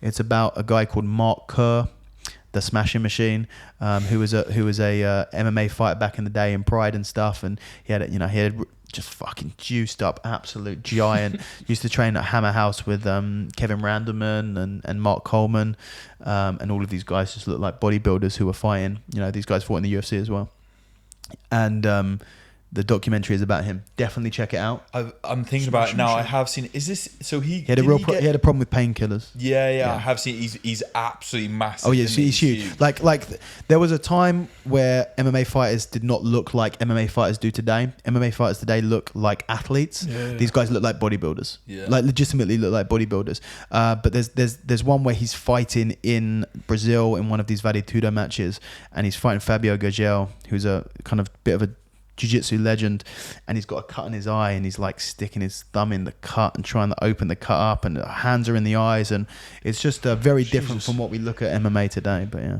if you were gonna have a sort of league to come on to rival the UFC, if there was jungle fighting in Brazil or basement fighting in London, I feel like people would tune in for that. But getting the TV rights would be a nightmare. We've got it right. Like what's this big thing that's come out in the last couple of years that's getting popular, that is, you know, trying to take some of the spotlight away from the more legitimate sports? We got the bare knuckle boxing. Haven't they shut that down now? Because someone died. Yeah. Now Mike Perry just signed from, I thought. I don't know if they shut it down. I know that BKFC, Mike Perry they've had a big problem because someone died, and the problem with this and the bare knuckle boxing, and also what you're talking about with having Jungle Fight or Vale Tudo matches and stuff like that, is that's how MMA started. MMA was marketed as blood sport. Yeah. It was marketed as 2 men enter, 1 man leave, and you know, just bleed and all of that stuff. That's how it was marketed, and that's why it was so popular to begin with, because it was gladiatorial. All of the marketing was this. It was, they're gladiators fighting to the death. There's no rules. You know, they're punching each other on the ground. You know, the guys are going at each other. And that worked to build a huge audience for UFC 123, and then have big problems with getting legitimacy. Rightfully so, MMA has moved far away from that. This is no longer a blood sport. This is a combat sport that is safe. No one's died in the UFC, and you know, very few people have died in MMA, full stop.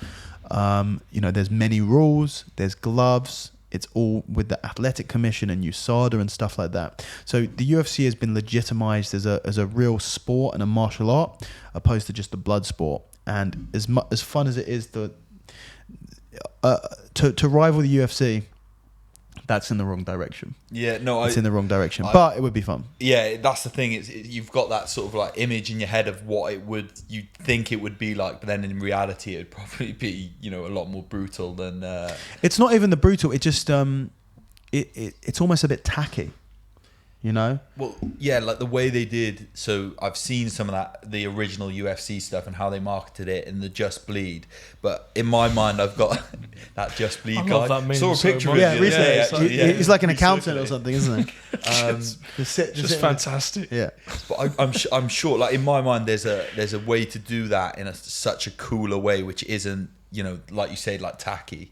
But you know, you need the right person. I think that you could, you know, that's it. It's the rule set is part of it and the marketing is the other.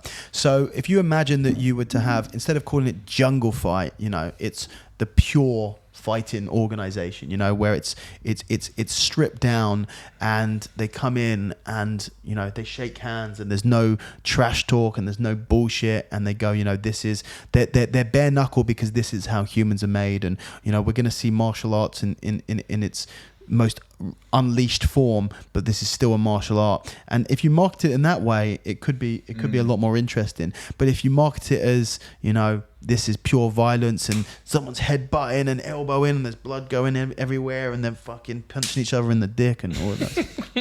Because we had that in the UFC.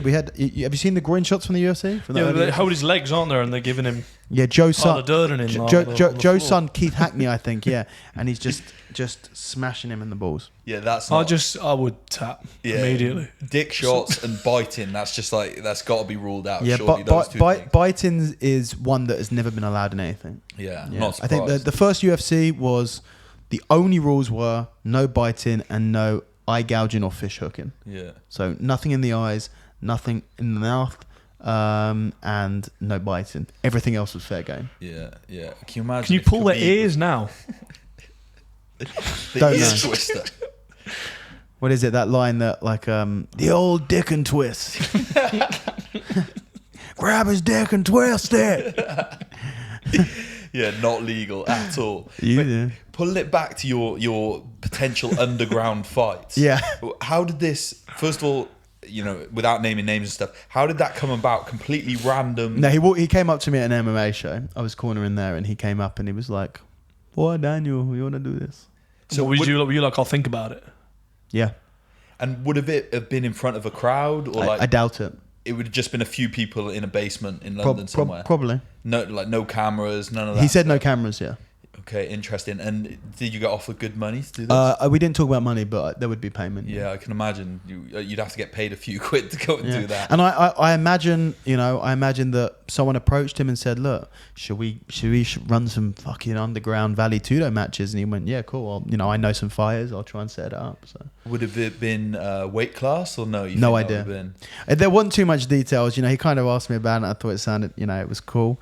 And I went and spoke to my coach and my friend about it, and we were umming and ahhing about it, and it just never happened. But yeah, I'm very intrigued. You know, so these things, quite like to go to these things definitely go out, and you know, I've spoken to guys, and I believe we spoke about it on the podcast I did with him. But Tom Watson, I don't know if you know Tom Watson. He was one of the main guys in the UK a few sort of a generation ago, I'd say, and he is down south around here somewhere, a little bit more north than here, and he was thinking about running, you know, no time limit, just in his gym, just running like Valley Tudo matches and sort of doing that sort of stuff. So people are always thinking about that because, you know, you have the UFC, you have Cage Warriors, and you have MMA as it is. MMA is not fighting, even though it really defines what fighting is at the moment. It isn't fighting. In my opinion, it's a great spearhead of fighting, but there's other options out there, and bare knuckle boxing is one of them, even though I'm not a huge fan of it. And doing sort of Valley Tudo stuff is the origin of the sport that we all know as the UFC and MMA right now. Yeah. Before we move on from the UFC, Do you think, I've got a couple questions on Yeah, where yeah, you yeah. think it's going. Do you think Leon Edwards got any chance of taking the strap off Kamaru? Usman. No. I don't. You think he's got his hands firmly on that belt for a while? I think Usman and the fight with Colby will be interesting. Usman is a beast. Yeah. You know, he's really on his way to actually becoming spoken about in the same way that we speak about George St. Pierre and John Jones as the greatest of all time. Yeah. You know, he's a few title shots away from that, and if he decides to change, you know, I know that there's talks out there of him moving up to middleweight and taking on Adesanya, and you know, safe to say if he was to do that, then and beat him or get the belt at middleweight, then that would be GOAT status. Yeah, absolutely. I don't think that anyone's taking off of him anytime soon. I think Colby has a better chance. I think that Leon Edwards has a tough time with Masvidal, to be honest with you. Yeah. And if he gets past him, I think that Kamaru is a whole nother beast. Yeah. Okay. I really do. Yeah. And then final question on UFC, unless Harry's got any. Who's the best jiu-jitsu player in the UFC?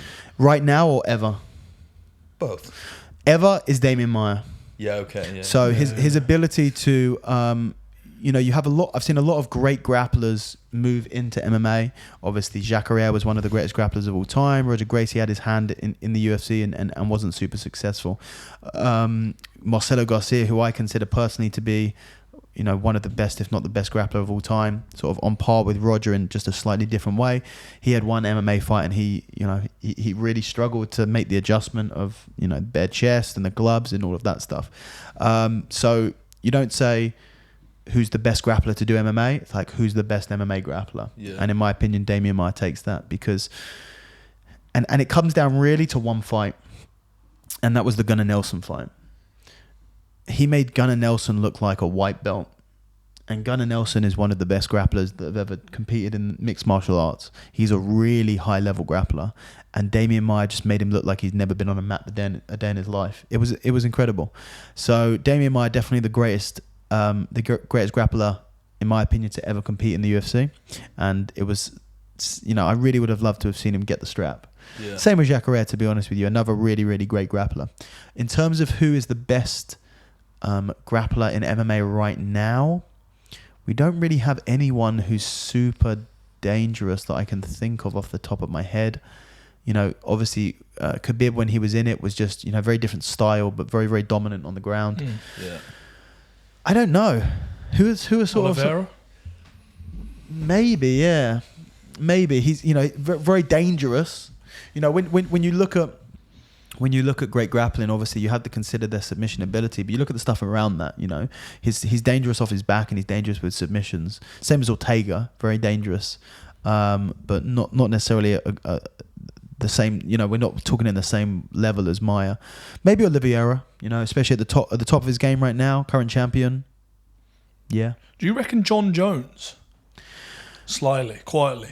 John Jones is a freak, obviously. I don't think that you could talk about him having the best jiu-jitsu. I think you just talk about him being a fucking savage. Just everything. Yeah, just everything. And, you know, being able to out-wrestle wrestlers and out-grapple grapplers and out-strike strikers. You know, the guy had it all. I don't think from a technical perspective you could say that he had the best. But, you know, I don't think that he gets touched by anyone on the ground, really. Yeah, because I remember when I watched Cormier Jones first fight, that was just mad how Cormier literally couldn't get near him, could he? Yeah. That was berserk. Yeah. But you know, wrestling in MMA and grappling in MMA and striking in MMA are very different things. You know, goddamn, Rodolfo Vieira is one of the greatest grapplers to ever live. And I don't know if his last fight or his fight beforehand got choked out. You know, got submitted by a blue belt, I think, or a purple belt. You know, which is, and I was watching at the time because he was chasing the submission and he just gassed so bad, and I was like, oh my god, this, and then the other guy started trying to submit him, and I'm like, oh my god, Rodolfo's about to get submitted, and then he got submitted, and it was crazy. So he live his life in shame now. I mean, you know, he's achieved a lot, but you know, definitely a big tarnish on his career for sure. That was sad to watch. Actually, I like Rodolfo. I have one more question. Yeah. I shouldn't have said that earlier. Do you think we will see Gordon Ryan in the UFC? No, I don't think so. It doesn't look like It doesn't look like that he is really pushing that. You know, Gordon is he does talk a lot, and he definitely backs it up when it comes to no-gi grappling, but he's also spoke about doing the gi, and he hasn't done that. And he spoke many years ago about transitioning into MMA, and he hasn't done that, and then he's retiring. He has a lot of problems with his gut, I believe, or, you know, that's what they're saying anyway. He signed with ONE FC for MMA, sorry, for grappling, not for MMA, but I imagine that he has a relationship with ONE FC, and that if he got into MMA, he would do ONE. He would really struggle with USADA testing, Paul, realistically. You know, he certainly, I don't even think that he denies it at this point, but he is a lot on a lot of banned substances. So he'd really struggle in the UFC, in the UFC testing, Paul. I think that the ONE FC is a place for him where he can actually potentially, if he wanted to, go and win a title. The thing is with ONE is great, but it's not the UFC. Yeah. It's not the UFC. The only time you can really ever say that you're the best in the world is in the UFC. So do I think that we're going to see Gordon Ryan in MMA? 50-50. Do I think we'll see him in the UFC? Highly unlikely. Yeah. That gut, because I listened to him on Joe Rogan. Have you listened to that episode? No, I didn't know. So he talks about his gut problems on there, and as if it's like this great mystery, you know, these problems he's having. And I'm listening to it and I'm thinking, wow, it seems pretty, you know, evident you've got leaky gut, SIBO, a few different things going on. You know, I know 3, 4, 5 practitioners personally that I think could fix him. And you think you spend so much time training, because they're literally in the gym every single day, right? What if you just did, you know, like my coach Jake would be able to sort him out in a few weeks, I should imagine. Yeah, the Gordon Ryan gut thing is an interesting one because it doesn't seem to add up. Mm-hmm. You know, I understand that the gut can be very complex and it can really be debilitated, and I've seen it firsthand. It's horrible, and I do wish him all the best with it. But it doesn't seem to add up quite to me. You know, the money he has, the resources he's had, he's seen so many different people, and it hasn't helped him at all. I feel like there's some contributing factors here, and you know, you've got to. I know a lot of people have said it, but you've got to assume that something that he's doing in, you know, something that he's putting inside of his body is causing a really bad reaction, and you know, the simplicity of he had to go on antibiotics for staph and it's fucked his stomach up, but it's been like that for 3 years now. Like you said, I feel like if it was that simple, it would be fixed by now. And from what I hear, it's not. Well, he talks about, you know, the difficulty of traveling around and teaching seminars and getting his hands on like good quality food and having to eat at McDonald's at 10 o'clock at night. And I'm thinking, well, if you're the best grappler in the world, you've got these stomach issues which are holding you back from your ambition. Just hire a nutritionist that'll travel with you, cook all your meals. Because if you've got gut issues, smashing McDonald's a few times a week isn't the best idea in the world. Well, you know, I'm traveling right now. I've been away for 2 weeks, and I've been away for you know, in the last 6 weeks, I've been home for about 7 days. So I understand that, and it is hard, but I don't go to the fucking McDonald's. You know, I'd rather not. I'd rather skip dinner than go. Well, I have. Yeah. You know, I'm not going to McDonald's. Yeah, for sure. One of the other things I wanted to talk about today is obviously at the moment you've got torn pec. Yeah. Well, not anymore. A reattached pec. Yeah, recovering torn pec. I kind of wanted to touch on, because I know how deep you go into everything you do, and I just think for anyone out there recovering from an injury, you've been really meticulous in your approach to recovering. So I thought it would be really beneficial just to talk about how you've approached it from a nutritional supplement, also rehab and all that sort of thing, just to help anyone else that's struggling with an injury. Sure, yeah. So I am, as of today, I am 10 weeks post-surgery. My surgery was 2 weeks off. I tore the lower 1/3 of my sternal attachment to my pec, to the tendon. I tore the muscle from the tendon. My surgery was to reattach the muscle to the tendon. So in terms of recovery, obviously sleep is a very important one. So making sure that I was doing everything right and getting as much sleep as possible, having a high protein diet, which I had already, but kind of even focusing on having even more protein in my diet. I started to supplement with stuff that I wasn't supplementing with before. So Cissis, quadrangularis, I believe is the pronunciation, was something that I started taking straight away. What is that? Sorry, I've never heard of it. Oh wow, that surprises me. It's quite a popular supplement. It's something that I've used for years and years. When I was in my early and mid 20s, I had a lot more issues with injuries and stuff like that. So I was kind of on it a bit more with joint supplements. And Cissus is one that I've used in the past. But I don't have that issue that much, but I definitely used it when I was looking to recover. It's a very powerful, from what I hear, it's a very good recovery aid. I'm not exactly sure of the biomechanism of how it works, but it's a herb, I believe. It's a plant. And to my knowledge, they refer to it as the bone setter. And definitely something to look into. Cissus quadrangularis, or if you just type in Cissus, CISSUS, then you'll be able to find stuff on it. So I started taking that. I was taking your organ supplements sort of I use those as my multivitamins. I started taking the colostrum that you also said as well. I was mixing that in with milk. I was taking that once a day. What else was I taking supplement wise? Taking that's pretty much it. And then stuff that I usually take, like vitamin D. Then I was also using BPC 157 and TB 500. BPC 157, which is the main thing that I was using, is body protection compound, and it is a protein peptide. So these are sort of the latest in I don't want to say performance enhancing, because they don't class as performance enhancing drugs. BPC, when I was taking it, and I've taken BPC in the past, when I tore my shoulder, I had a labrum reattachment about 5.5 years ago. So very similar process of what I went through with this. And obviously looking into whatever I could do to recover as best as possible, as quick as possible. Not necessarily quick, but I wanted to recover well. So I don't have to worry about it again. And I managed to do that really well, because you hear people, not recovering well, not doing the right stuff, and basically living with an dysfunction for the rest of their life. So I didn't want that to happen. So I really wanted to make sure that I was recovering as well as I could. So BPC is it's a protein peptide that is, I believe the mechanism of how it heals is it increases blood supply to an area. So it supports recovery. And because it was a muscle being reattached to a tendon, opposed to a tendon being reattached to a bone or to something else, the blood supply to the muscle should be good. So increasing that even more, in my opinion, was going to help it a lot. I've recommended BPC 157 and TB 500 to other people who've had surgeries in the past, and the feedback that I've got from that has just been tremendous. People so appreciative of sort of the trajectory and the speed of their recovery. Seeing their surgeons, they've never seen recovery so fast. I think anyone recovering from a surgery should look into it. It's not something, I'm not a doctor. The literature out there is minimal because it's not authorized for human consumption. You can buy it legally as a research compound. That's sort of the loophole that you can get it through. It's not on any banned substances list, although I think that may have changed literally within the last couple of weeks or months. Very, very recently, and maybe just on one or two, but it wasn't on any before. It doesn't have any hormonal effects in the endocrine system. It is just a protein peptide. It's not hormones, anything, growth hormone, anything like that.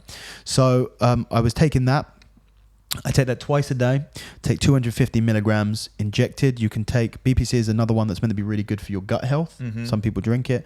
I know some people sell pills, but I would inject it into my into my pec. So I just pinch subcutaneously, pinch and inject it into here. And I do that twice a day. TB 500 is an even more powerful recovery compound, but something that BPC I was taking twice a day for about 6 weeks. TB you take once a week or twice a week, and I took that for about a month. So I did 2 vials of TB 500 and then much more, but the TB 500 much bigger dose, which was, I think it was 2.5 grams. Is it the same thing? It's a peptide again. So it's a peptide, yeah, exactly. But I think that encourages muscle synthesis and regrowth there. Again, to my knowledge, not on any banned substances list, and again, can be got via as a research compound. Yeah. So yeah, those were the two things that I did on top of that, and then sort of all of the training. I just did everything that they told me to do. I was given exercises with that arm to start doing the day that I came out of surgery, and I started doing that every single day. You know, just taking it seriously. Mm-hmm. You know, like you should do with everything. If you get told to do something, do your homework. Training my legs straight away. I started training. You know, I was back in the gym about the day after I came out of surgery, just doing body weight squats. One of the interesting things that I sort of discovered was quite amazing. You know, a big difference between me now and me 5-6 years ago is sort of how I feel and the awareness of how I feel. Mm-hmm.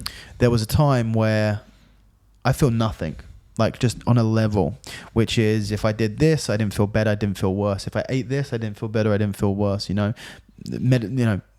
yoga, not better or worse. Food, supplement, not better. And as I've got older, become a lot more in tune with my body, and I could feel when things were off. Be it, you know, it could be stuff like I felt a bit different, or I smelt different, and stuff like you become more aware of these things. Yeah. And one thing that was really interesting was the drugs, the drugs that I was taking intravenously for, you know, the anesthetic and stuff. I remember the first time I went to the toilet after my surgery, and I could smell the chemicals like.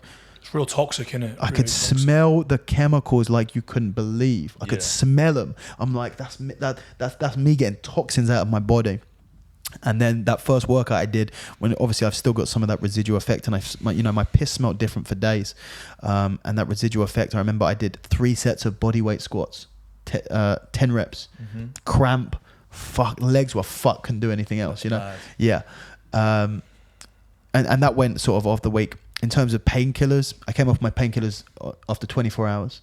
They gave me the amount of drugs that they gave me. I can't actually remember for when I did my shoulder. When I did my shoulder, it was much more painful because they reattached. They drilled into my bone and create an attachment point for my labrum. So when you drill into a bone, it fucking hurts. Yeah. So that hurt really, really hurt for about a month. My pec barely hurt ever. Yeah. When I did it, it barely hurt. When I had surgery, it barely hurt. It wasn't comfortable, but there wasn't a lot of pain there. They gave me so many goddamn painkillers. Yeah, they gave me 100 cocodamol. They gave me 40 of another drug. And then they gave me 20 of another drug. They said, this is the super strong one. This is a controlled drug. You know, this is not just prescription. Like you can't if you give this to someone, you can go to jail, you know? Then they gave me the cocodamol, which is obviously prescription only. And then they gave me another drug. One of the drugs, they gave me like 40 tablets. And then they had to give me another drug to counteract the negative effects on my stomach from those. So I took a cocodamol, or maybe even the other one, the stronger one. No, I think I took the stronger one the day I came out. Slept like shit. Mm-hmm. Slept like and look, I was in a bit of discomfort. I was sleeping in a sling, but I wasn't right. And then I took it the next night, and I was like, you know what? Fuck this. I don't need it. And I didn't take any more painkillers after that. That's one thing I often say to people with painkillers is, you know, the pain teacher is one of the biggest teachers out there in the world in terms of like when you're feeling a pain, there's a reason your body's telling you like something's not right here, and you got to listen to that as opposed to mask it. Now there's place for painkillers. I really believe that if you're in agony and you need to take them but there's a point where you need to come off that and you need to start feeling the pain, especially when you're an athlete, you're wanting to recover, right? Because you don't want to be numbed out and making your injury worse because like you can't feel your shoulder. Yeah, you want to keep that, you know, within the range and be able to keep tabs on it at all times. Yeah, and I think with painkillers, that's it. You use them when you need to, and not just for the sake of it. Yeah. And I think that's something true of everything in life. Is everything you do should be for a reason. You know, everything I have, everything I do, I make sure that I can justify. If someone asks, why are you doing this? I'll tell you exactly why. The reason will never be, because that's how you do it. That's, you know, why do you have this in the gym? Why do you have that in the gym? Because this does this and that does this. And why do you do this? Because that does that. Never should it be, I'm just doing it for the sake of it. And it was the same with the painkillers. You know, why are you taking the painkillers? Oh, because I had surgery a week ago and, you know, they gave me painkillers to take. Huh? Yeah. Like and the reality was I in bad pain? No. So I didn't need painkillers. It's mad how you can unconsciously do stuff for the rest of your life. Like my dad had a heart attack about 10 years ago, and he got put on 8 different medications as a result of that. And because he's every time he's gone in for a review, he's questioned what he's on. He's asking for blood work to be done. He's now whittled it down. He's on one tablet, I think, at the moment, which he's hoping to come off in his next review. But if he would have never pushed that, he would have been taking those for the rest of his life. Yeah. And when you look at deaths in the sort of medical industry, a lot of people die from the drugs they're taking as opposed to the illness in the first place that's being masked by the drugs. Yeah. So yeah, it's so important. And funny enough, I was on the institute I'm on, a girl told a story a few weeks ago where her mum used to cook Sunday roast, and when she used to cook it, leg of lamb, she'd cut the bit off the end of the leg of lamb and put it next to the main body of the meat. And she went to her mum one day. She was like, "Oh, why'd you do that?" And she was like, "Oh, I don't know. Like, my mum used to do it." So she contacted her grandmother, and she's like, "Why'd she used to do it?" She's like, "Oh, I don't know. My mum used to do it." And the grandmother was, the great grandmother was still alive. And they asked her, and she was like, "Oh yeah, well when we were growing up, our oven was small, so I had to cut it off." So they've been doing this for 4 generations. Yeah. And no one had questioned it. Yeah. So it's mad how this stuff can just be like passed down, or you can passively do something for the rest of your life without reviewing. Yeah, it's with crazy. no reason behind it. But that's such a good story, and it, this is something, and I've always been like that, and I've always questioned everything. I think that there is a place for tradition in a ritualistic sense, but not in a practical sense. You only do things that have a practical reason for them. And ritual and tradition can be a practical side, but it's got to be seen as that. And I've gone my entire life where people have just looked at me, they've called me difficult and awkward. Why are you like this? Why can't you just do that? Because I go, why are we doing this? Like always, since I was a kid, it's always, it's been a natural trait for me to go, yeah, but why? You go, well, just do it. I'm like, no, that's not good enough for me. It's not, so I think that we need a lot more people out there questioning why you're doing things. Like I said, live your life by the, truly above all else, making sure that everything that you do has a reason behind it. Because if you can't justify it, then that's something I think that's given right, like modern society has given rise to these people that A, just want to follow rules and be told what to do, and B, they actually quite like enforcing them upon other people as well. Well, that's it. When someone feels like because you're right, it's easy to be a robot. Look, I'm lazy, I can't be arsed, and there's a lot of people out there like that. The majority out there, they can't be arsed. They just want to just tell me what to do, tell me what to eat. And when people come and people ask me for advice and training things, and they go, just tell me, I don't want to know. Like when Jamie and Craig come, I go, so what do you want to do today? I've been working all day. Just tell me. And I get it with them, and it's cool. But it's funny because I was away, and they went and worked out by themselves in my gym, and they said they got in there like, "What do we do?" They didn't know what to do. They didn't know what to do. And they didn't know what the bags weighed, because I always tell them what the bags weighed. And they were like, they're trying to lift the 105, but we usually lift the 90. And they're like, "Fuck me, we're weak. We're weak today." So it's just funny like that. But a lot of people, it's a lot easier to not have them make those decisions. But when you give away your autonomy and you give away your individualism, you lose what makes you human. But then when you lose that, you don't want other people to have it. You go, look, I'm a robot. You don't get to be different. You're selfish. You're out of order. Just come here, sit with me. Don't wear that. Wear what I'm wearing. Listen to what they're doing, and just follow in the same route. I think it's partly based out of shame. Yeah, maybe. I think they're ashamed of themselves. Maybe. These people, so they want you to order. And they don't like seeing someone who isn't doing exactly what they're doing, because they feel embarrassed the fact that they're doing it. But that's like trolls 101. That's haters 101, right? Like that's why and I'm sure you've had the same, and I'm sure you've had the same, which is I never get upset by a hater. And I've had them. I had them in the past after I competed at ADCC. Someone set up a Facebook account called first name Raspberry Ape, second name is a fag. Okay. And I just thought, I have made it. And I never found out who it was. And I had a Reddit troll who just it was a chick, and she was just after me. She just hate. No idea who it is. Didn't like you one bit. I'm pretty sure it wasn't because I'd sit with her and ignore her or something. I'm pretty sure it wasn't. But she just hated me, and I still to this day I don't have a clue who it is. And then occasionally you get haters on Instagram or on YouTube. But I never take it personally, because this is a reflection of you, not me. Yeah. This is a reflection of you. You are angry and like, you don't know me. I don't know you. I haven't done anything to you. This is a reflection on your own insecurity that you're projecting on me. So genuinely, when it comes to haters, one, I think I've made it. And two, I feel sorry for him. And, you know, I agree. Yeah, and I've had a hater on, some guy on YouTube came on, he got blah, blah, blah, blah, blah, blah, blah. And I just aren't, and you know, wanting to get a reaction out of me, because that's the other thing. And you know, this is a bit of advice to anyone who makes content. Do not react to your haters if you're not reacting to everyone else. Yeah. Because what happens is 100 people say, man, awesome, great job. And one guy goes, you were shit.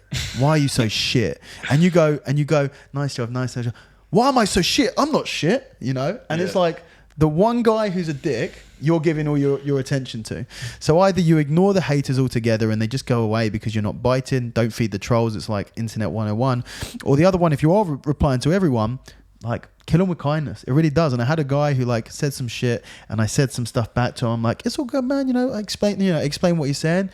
And he goes, you know, I'm sorry, man. And then he commented all my other stuff being super positive. So I'm like, it's just same thing like that in life though. When people they have an insecurity about themselves, they will project it onto you. But it's actually a real weird thing about the human condition that you can see 99 positive comments and the one negative comment is the one that will stick out in your mind. Because my parents used to, I don't know if they still do, or I just said just don't speak to me about it anymore. But they used to read the forums and stuff, and there was like a Chiefs forum, and I was just like, my dad would be like, would get real upset, but I'm like, mate, just don't read it. Like it's absolutely fine. Like, 'cause online, like, I know loads of boys that have done it. They just completely deleted their social media accounts on Twitter because after games, I think it's the people that I know what you mean about feeling sorry for them, because it's like, what has your life come to this is how you're spending your spare time. That's not a happy person, man. No, it's not. Like I've never got. Imagine what it would be like for you to go on to like watch a game, watch a fight, watch a video, and go, "Oh, you're fucking shit." Like, why are you so shit? Just fucking give up, you know. Like what's happened? That's not a happy bird. That's not a guy who, you know, spent the day playing with their kids and, you know, went to the gym and had a good workout and, you know, made love to their wife in the morning and then get onto the computer with a smiley face and go, you fucking ass, you know. You're shit. That's so shit. You know, that's not what it is. This is someone who, like, they see someone do something, they go, you're a wanker, and then they scroll and they see someone else doing something, they go, hey, fucking you're a wanker. You know, it's just a reflection on themselves. So yeah, 100%. Izzy's got it's not Izzy saying, but she picked it up from somewhere. It's like the boat should be in the water shouldn't be in the boat. Yeah. And it's just like, don't let that, you know, you can go out and live in the world and do your thing and, you know, spread your light in whatever way that is, but you don't have to let the bullshit in, you know. And that's a skill, and it's something you'll learn, especially when you start making content, putting yourself out there. The trolls are gonna appear, and like you said, that's a sign you've made it, right? Oh yeah, when the trolls start rearing their head. But empathize and just move on. Yeah, 100%. Right. I don't know how we got onto that from my shoulder surgery. I liked it, mate. That was a real good little tangent. Did we actually? Yeah, I don't even know. I literally don't remember how that happened. TB 1000. Yeah, Is that what it's good? Yeah, we're on to trolls. Actually, we can bring it back quite nicely there. Yeah. With your recovery protocol, what's the future look like? So you said you're 10 weeks in.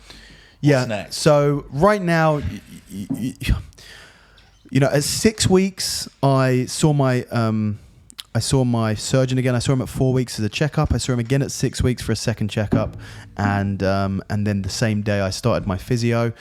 I had a really great physio for my shoulder last time, but it was a different surgery. You know, that the shoulder surgery was. I was in a cast for 5 weeks. Sorry, in a sling for 5 weeks, and then I saw her it was a sling for 4 weeks, and then I saw her at 5 weeks.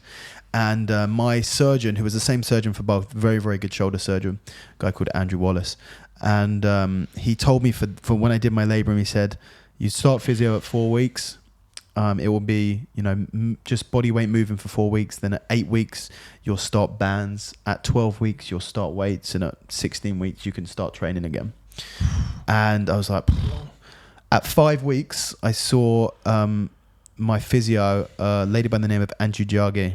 I was just lucky she was close by. She was like the president of the European Society of Post-Operative Shoulder Rehabilitation. Oh, wow. It was like a made up thing that was designed for me, and she was the president of it. I was like, okay, this is great, just a real, the best out there. And I saw her at 5 weeks, and she like had a look at it. Goes, okay, start training. And I go, like weights. And I go, yeah, but go light, right? She goes, no, go as hard as you can. I was like, what? What do you mean go as hard? Like, yeah, but not like bench press. Yeah. But not pull-ups. Yeah. Do whatever you want. I was like, but how? She goes, you don't have an injury. The surgery fixed your injury. You had a torn labrum, and the surgery reattached your labrum. The 4 weeks in a sling gave it time to reconnect. You're weak. Get stronger. Yeah. And that was it. She didn't touch me. She barely assessed me. And I got back in the training. And I was weak as piss and couldn't do much. So it wasn't too much of an issue, but I got stronger. This one's a slightly different injury where the muscle has been torn from the tendon, and there's probably more of a chance of a re-tear. So I have to be more careful. Certainly my physio has been a lot more, but it was such a big difference between the two. My physio has been a lot more conservative, and it's frustrating sometimes. Mm-hmm. So whereas last time my physio got me doing stuff way earlier than the surgeon, this time my physio's got me doing stuff later than the surgeon said. And I get a bit frustrated, but at the end of the day, and I had it with my last one, I was off for 3 months off the mat, and I look back at that now and I go, it was a flash in the pan. Mm-hmm. It was nothing in the grand scheme of things, but it feels like so long when you're in it. So I'm at that same stage now where he told me that I could do this and that, and I couldn't do this. I'm like, come on, doc, you got to let me do a little bit more. And he goes, look, we got to take our time. We got to do this. I'm like, you know what? You're right. I'm not in a rush. In a year's time, I'll look back and I won't even remember it. So at this point now, last time I saw him at 8 weeks, he gave me more exercise to do. I can row. I've started loading the pec for the first time, so nothing was on the pec. I could basically do exercises that didn't engage the pec at all up to 8 weeks. At 8 weeks, he said I can start loading the pec very, very gently. You see, you might not see it, but I showed you yesterday. Doing push-ups on my knees. With the hips up, really? And then in another week's time, I'll move to slowly move, and it's even a little bit daunting to think about moving to full push-ups. Yeah. But yeah, so I'm starting to get more range in. Mobility-wise, I feel good. Movement-wise, I feel good. I started teaching seminars at 5 weeks, and it was very dicey, because I wasn't meant to move at all for 6 weeks. And I spoke to my surgeon, will it be okay for me to teach seminars? He goes, okay, well, just don't let anyone resist at all. So the first few seminars I was doing, I had to be very, very gentle. But now I can pretty much teach seminars, not having to worry about it. I've had no setbacks. Everything feels great. The feet, they get in there and they feel the, because when he assessed it, he puts his hand on there and he feels whether there's connection on that tendon and whether there's power being generated through it. Yeah. And he said, everything's looking good. So for me now, I'm away for another week here. I'm then away for 2 weeks in Norway. And then when I get home, I'll be at 12 weeks and I'll pretty much be ready to do everything. So hopefully by then I'll be back to lifting sandbags. I'll be back to pressing overhead, hopefully back to doing pull-ups and everything basically in the gym, gorilla rows, heavy, and then building my strength up to heavy. And then hopefully I'll be on the mat as well at 12 weeks. So are you planning on competing again? Absolutely, yeah.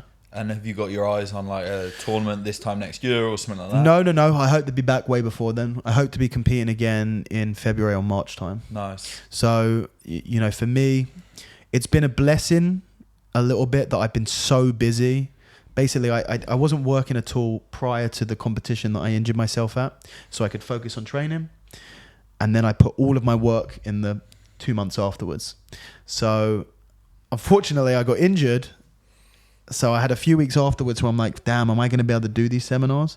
Recovered enough, started doing the seminars, and then this has kept me really busy. If I was at home doing nothing, then this would be a pain in the arse that I couldn't train, that I couldn't lift. But because I'm so busy, it's kind of distracted me. And then when I get back to that 12 weeks, no work for December and January pretty much, or no traveling.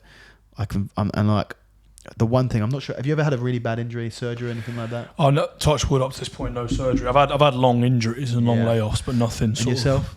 Not really, to be honest. And I hope, obviously I hope none of you guys do. But But one thing it does, and I remember putting a post out, and I think I'll probably end up putting the exact, reposting the same statement that I wrote. I remember after I had labor and surgery and I came back, and the first time I rolled again, you don't realize what you have till you don't have it. You don't realize how precious your ability to do things, go into the gym, you're sitting on your ass, you're watching TV, you've had a long day, you go into the gym, you go, I can't be arsed, it's cold, it's wet out. Now take away your ability to go to the gym. And you're sitting there in a sling and you go, I would fucking kill to be able to go to the gym right now.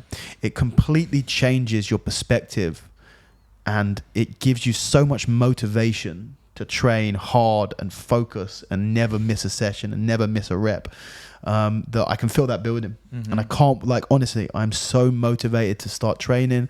I'm looking forward to just going into the fucking cave in the garage, going into my dark garage in the middle of winter and just eating. That's my goal for 2 months, is I'm going to eat. I've lost weight over my training prior and training traveling and not being able to lift, eating, putting on 5 kilos, training every day, lifting every day, and just committing myself into that lifestyle for a couple of months. When you compete again, are you going to change your fighting name from Raspberry 8 to the Iron Pimp? The Iron Pimp is an alter ego that only comes out when I've got wares to sell. Yeah. Right, Dan, thank you so much. My absolute pleasure, man. That you smashed it, mate. Cheers, it was awesome having you on. Where can people find you if they want to see the grip training, the sandbag stuff, all that? Yeah, so luckily I do this at the end of all my podcasts, so I'm pretty good at it. But yes, you can find me on Instagram or Twitter, although I mainly use Instagram. The handle for both is @raspberry_ape. You can check out my podcast. It's called the Raspberry Ape Podcast. It's on Spotify, Stitcher, iTunes, SoundCloud. You can also watch it, or a few other things that I've got out on my YouTube page, which is youtube.com/Raspberry Ape. In terms of contacting me, if you have email, then you can contact me at dan@raspberryape.com. And in terms of the instructionals are at my website, which is raspberryape.com, where you can find Ape Strong grip training for grapplers, or Ape Strong, my latest one that came out yesterday, Sandbag training for grapplers. And both of those are digital downloads, but you can also stream it, depending on how much memory you have on whatever hard drive you're playing with. And it is the videos with accompanying PDFs. Awesome. Harry? Harry.Williams 91. Instagram only. Mine's ape_nutrition for the Instagram. Website's apenutrition.co.uk. We've got Optimized Meal and the Digestive Organ Complex out now, and we just restocked our t-shirts as well if anyone's interested. If you have any questions about any of the products, drop me a DM on Instagram. And if you like what we're doing here, please like, subscribe, all the good stuff. Review. Thank you very much. Cheers, guys. Awesome. Nice one.